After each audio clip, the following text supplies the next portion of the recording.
Ousmane Sonko la it daf noo yeb kon ñoom ñaar ñëpp dañ noo yeb mais quand même loolu est-ce que sorti Ousmane Sonko ci li ñuy tàmbali ci génnam RFI ak France 24 war na bett kenn voilà un gros gaillard boo xam ni toute sa vie durant toute sa réputation ci politique da ko tabax ci kaw naxaate da ko tabax ci kaw ay fen et tout le temps quand on dit day fen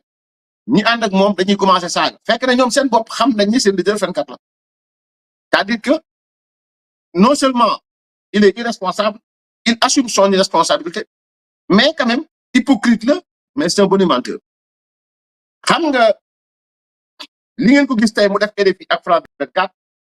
ñëpp naan mais Ousmane lu xew ñëpp naan Ousmane lu xew Ousmane xàmmeetuñ ko ma feemu de man leen day feem je vous jure que day feem maa ngi ma ne je vous jure que day feem parce que ni mu mel maanaam li muy wane melul noonu à chaque fois xam nga daw la dugg assemblée mais assemblée bi xam na ne doyagul moom xam na ko parce que yar bi mu wane melul noonu Ousmane ko xam-xam na yarul Ousmane magistrat yeeg Ousmane juge yeeg Ousmane ministre yeeg Ousmane nangam du coup ñëpp ne ma Ousmane daal finalement bon voilà kenn xàmmeewu ko ma ne leen non man de xàmme naa xam naa day feebu biñ ko fi jekkoo dafa dem négocier nank négocier génn naan Macky Sall buñ ko waxati dara Amadou Ba mooy lépp donc Ousmane moom moo génn tey jàng yéen dem France mën nañ wax ni France 24 ak RFI kon Ousmane tant pour tant bouger Ousmane dem na France tey waxul woon ak ñun Sénégalais tubaab yi doon waxal man maa ngi nii jàmm laa woote dem naa sax ba démocratie laa woote sama parti fekk feni neen de feni neen moo la gën a xam ne démocratie amul ci parti bu amoon démocratie du ñu wax ne ñaari mandat nga war a mu ñëw donc foofu moom démocrate force moo fa am mais sama yoon ci interne d'un parti politique man d'habitude je suis démocrate lu xew ci parti jàmbur sama yoon newu ci voilà donc dinaa ba parti ba moom ñoo fa nekk ñëpp kenn jàngu fa kenn nangu fa kenn nangam fa donc moom ci texte parti bi aussi ba voilà ñoom nee nañ seen parti ñaari mandat la war a am ci bopp parti bi mais dem na ci bitim réew nee na moom dama respecté donc xam nga loolu ay fen la mais beneen fen bi nga xam ni Ousmane dafa fen ñetti fen yoo xam ne ci kanam mën nga ko tuddee fen mais mën nga ko tuddee dëggal li nga xam ni moom la Sénégalais doon wax boobu ba léegi Ousmane a parlé d'être caché d'ailleurs il n'a pas utilisé l'expression d'être caché devant la presse française Ousmane a parlé de la loi relative à li nga xamante ni moom mooy portant durcissement des actes contre nature Ousmane a parlé même de ce qui s'était passé à l'université Cheikh Anta Diop ñett yooyu moo laa bëgg a relever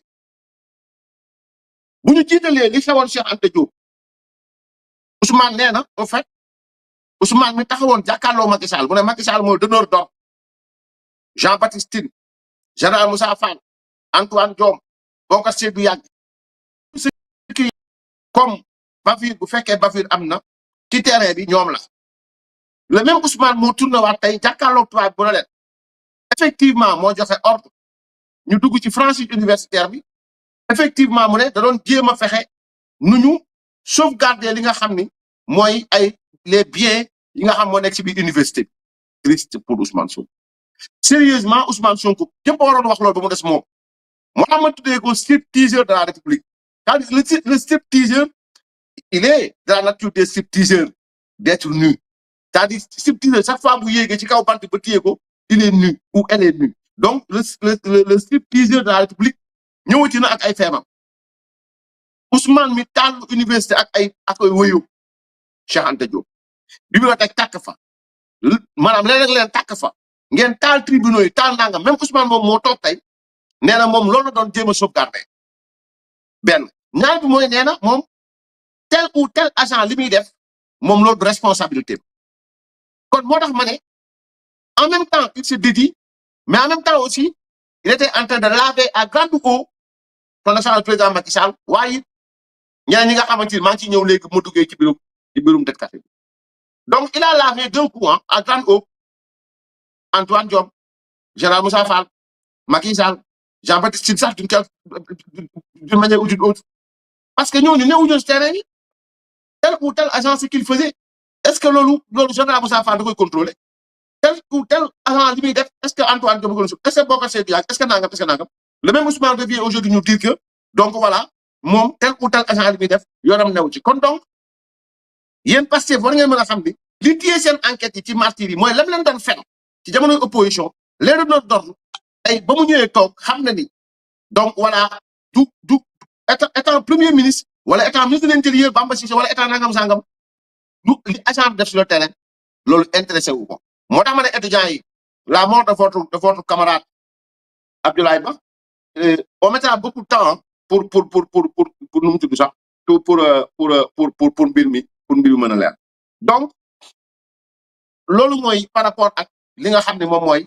mbirum alkaate yi ça c'est moins grave bi mu ñëwee nag ci mbirum borom ñaari tur yi yaa ngi Ousmane wax la ñun de ñun ba muy wax ak ñun dafa ne loi bi moo ko porter boppam mësu fee am gaa naan il a le courage gaa naan nangam sangam Sénégal yëpp naan nangam waa yàq jikko yi jóg naan non il a le courage parce que loi bu bees de indi loi bi amu fi woon moo ko indi c'est même Ousmane tey ba muy wax ak tubaab yi ñun waxul ak ñun de ça il faut ngeen xam ne Ousmane waxul woon ak ñun cette communication n'était pas destinée aux Sénégalais au fait ça c'est comme ça il est destiné à l'international à l'opinion internationale il voulait montrer à l'opinion internationale que voilà donc ce qui s'est passé ci Mordom il n'en est rien du tout moom vraiment moom yoonam newu ci parce que moom li agent tel def donc loolu l'opinion internationale devait au moins ñu jëlee ci leçon comme quoi que diggante 2021 2023 lan la ñu mën a téye Macky Sall ci dara absolument rien du tout lan la ñu mën a téye ñeneen ministre dara absolument rien du tout bu ñëwee ci mbirum borom ñaari tur yi ñaareel Ousmane mi taxawoon Sénégal assemblée fii sol xaftaanam bu weex di fen bu solee bonnet bi taxawoon mi ngi fen Ousmane mi taxawoon noonu moo ne bi taxawoon naan loi bi maa ko gàttu nangam sangam Ousmane moo taxawaat ci tubaab bi mu ne leen loi boobu fi laa ko fekk moom tuumaal na xaat Senghor moom tëb na Wade tëb na Macky Sall tëb na nu mu tudd sax tëb na Macky Sall tëb na Abdou Diouf tëb na Abdoulaye Wade dem na moom projet traitement ci Senghor dem tuumal néew yi moom. nee na donc au fait loolu yàgg na fay am ñu teg ko ñu déglu. Pas de chasse aux homosexuels. Il y a une loi sénégalaise qui date de plus de 30 ans. Vous semblez... Il n'y a pas de chasse aux homosexuels. Il y a une loi sénégalaise qui date de plus de 30 ans. Vous semblez vouloir faire croire que c'est une loi nouvelle. Non. C'est les peines qui ont été corsées. La loi est là depuis l'époque du président Léopold Sédar Senghor, avec les mêmes incriminations de la pratique de l'homosexualité. Donc la loi, elle n'est pas venue avec nous. Elle est là. Ces arrestations, il y a eu des arrestations dans le passé, rappelez-vous. Dans le passé, il y a eu des arrestations et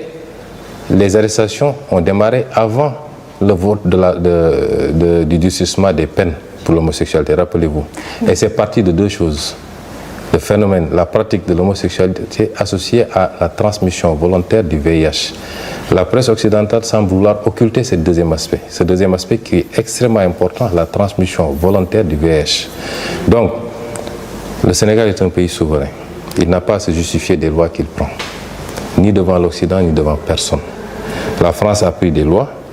que le Comité des droits de l'homme des Nations Unies a considérées comme étant attentatoires aux droits humains, notamment sur le hijab, sur les mineurs. Vous ne nous avez pas entendu nous prononcer, ni notre presse. Nous attendons la même courtoisie, le même respect de la France et de l'Occident. Nous sommes dans un pays qui a ses croyances religieuses.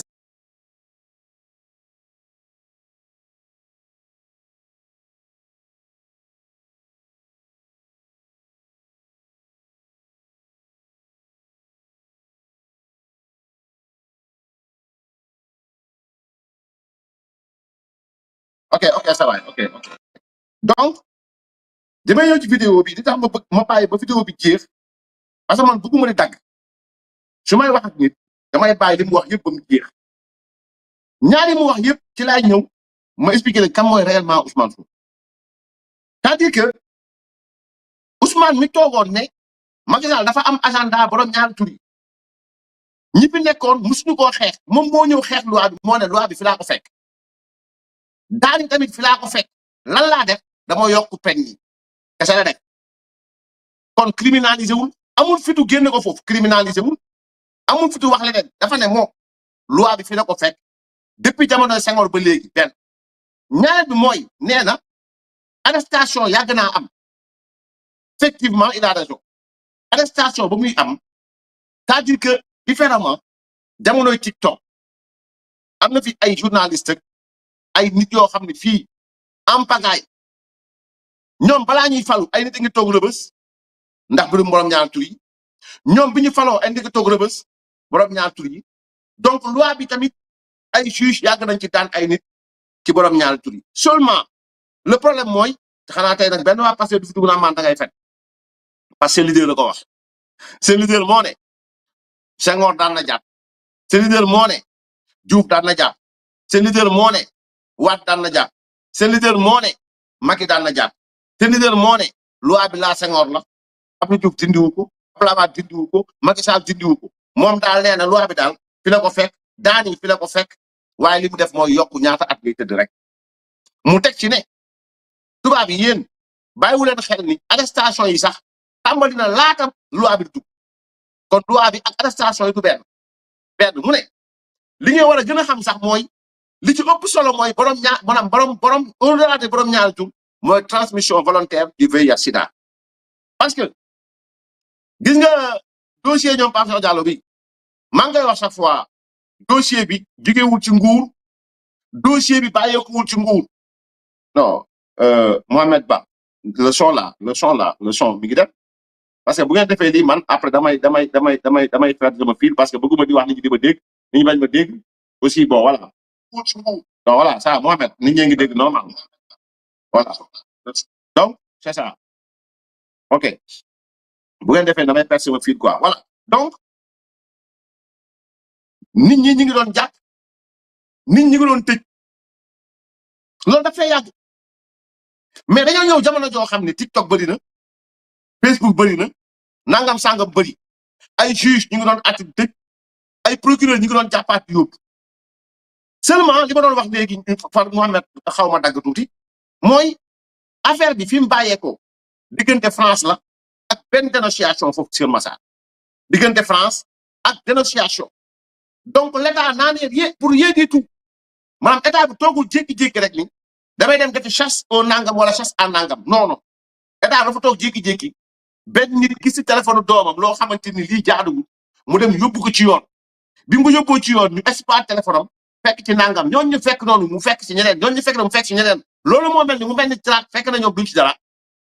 benn ñaar mooy beneen bi commission rogatoire la boo xam ni benn tubaab boo doon jël ay xale yu ndaw wutal leen ay nit leen di jàngal nan la ñuy summeekoo nan la ñuy sëyee donc dans ce cas maintenant loolu ñëw commission rogatoire juge d'instruction bu France def commission rogatoire mu ñëw ba Sénégal enquête ñëw enquête ñaari cas yëpp donc Ousmane Sonko Diomaye Faye ak seen état bi duñ ci tous loolu bëgg mu lay maintenant moom bi mu demee kanamu tubaab bi nee na moom traque bi amul traque des homosexuels y a pas de traque daa moom dàqante wuñu kenn mais li am solo yi ñuy xeex mooy en même temps derrière borom ñaar tur yi moom mooy li nga xam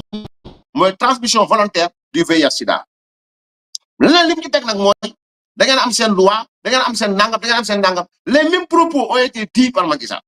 sérieusement parlé les mêmes propos au nom de quoi lañ ñuy exiger ñun li ñu war a def ak nangam sangam donc c'est-à-dire que